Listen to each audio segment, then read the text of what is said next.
नमस्कार. आम्ही Vardhan English school पालपेने तालुका वर जिल्हा रत्नागिरी या विद्यालयाचे विद्यार्थी आहोत. आम्ही प्रतापगड हा किल्ला बांधलेला आहे.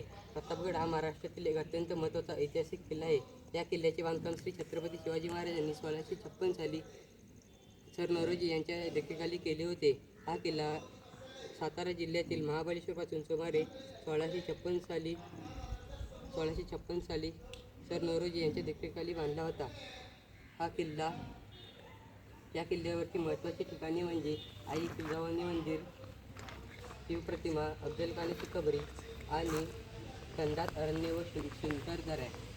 या किल्ल्याच्या पायथ्याशी एक युद्ध झाले होते. ते युद्धात छत्रपती शिवाजी महाराजांनी अफजलखानाचा पराभव केला, ज्यामुळे मराठा साम्राज्य अधिक भक्कम झालेले आहे. आम्ही प्रतापगड किल्ला साकारलेला आहे. प्रतापगड किल्ल्याच्या महाद्वारातून आपण आतमध्ये गेल्यानंतर प्रथमतः लागते ते म्हणजे बालेकिल्ला. बालेकिल्ल्यातून आपण खाली उतरलो की प्रथमतः लागते ते आई भवानी मंदिर. छत्रपती शिवाजी महाराज कोणत्याही युद्धाला जात असताना ते भवानी मंदिरात जात असत. तिथून आपण जरा पुढे आलो की आपण 2 चोरवट दाखवलेले आहे. चोरवट यासाठी की एखाद्या शत्रूने आपल्या किल्ल्यावर कोणताही हल्ला केला तर आपल्या मावल्यांनाही खाली उतरण्यासाठी ही चोरवट दाखवलेली आहे. तिथून आपण जराशे पुढे गेलो की आपल्याला दिसते ते तळे. त्या तळ्यासाठी आपण बाजूला वस्तीही दाखवलेली आहे. वस्ती यासाठी की एखादी पाण्याची गरज लागली तर आपण त्या नळ्यातून पाणी नेऊ शकतो.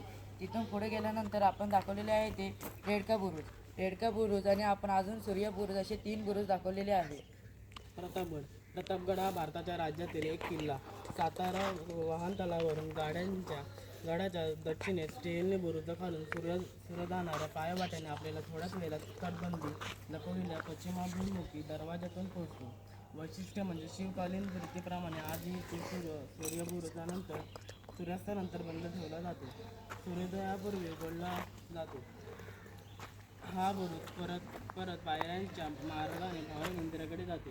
भवानी मंदिर सालंकृतप्रमाणे मूर्ती आहे. ही मूर्ती महाराजांनी नेपाळमधील गंडकी नदीतून शाळीमार्ग शिळा आणून त्यातील स्फटिकांचे शिवलिंग व सरसेनापती हिंबीराव मोहिते यांची तलवार आहे. या मंदिरासमोर बाले किल्ला लागल्यास उजव्या हाताला समर्थ हनुमानाची मूर्ती दिसते. पुढे बालेकिल्ल्याच्या प्रवेशद्वार ओलांडल्यानंतर भव्य दिव्य शिवलिंग आहे. या मंदिराच्या शेजारील प्रशस्त सदर आहे. किल्ल्याच्या बुरुजावरून आजूबाजूला पाहिले असता मोठे पर्वतरांगा दिसतात. केदारेश्वर मंदिराच्या मागील बाजूस राजमाता जिजाबाईंच्या वाड्याचे अवशेष आहेत. हे उजवीकडील बगीचांमध्ये मधोमध शिवाजी महाराजांनी या पुतळ्याशेजारी शासकीय विश्रामधाम तेथील बाजूला उजव्या बाजूला वाटेने तटावर तटबंदी फेरफटका मारत असत. सूर्याचे विमानगड दृश्य दिसते. किल्ल्याच्या महादरवाजासमोरील घोरपडीचे चित्र असणाऱ्या दिंडी दरवाजा आहे. त्याच्याजवळ रेडका बुरुज, पुढे यशवंत बुरुज तर त्याच्या मागे सूर्य बुरुज आहेत. अफजलखानाने दगा दिल्याने शिवछत्रपती शिवाजी महाराजांनी त्यांना मारले. शिवछत्रपती संभाजी महाराज गावाची व मर्दानी गाड्याने अफजलखानाची शिकार या बुरुजातून फोडली असे इतिहास सांगतो. भवानी मंदिराची नगरखानाची खिडकी उघडून पाहिल्यानंतर श्रीबाबांनी देवीचा चेहरा दिसतो. पंचामृत नैवेद्याने ढोल ताशाने चौघडा वाजवण्याची प्रथा ही आजही सुरू आहे. हडप नावाच्या पुजारी पंचामृत नैवेद्य दाखवीत.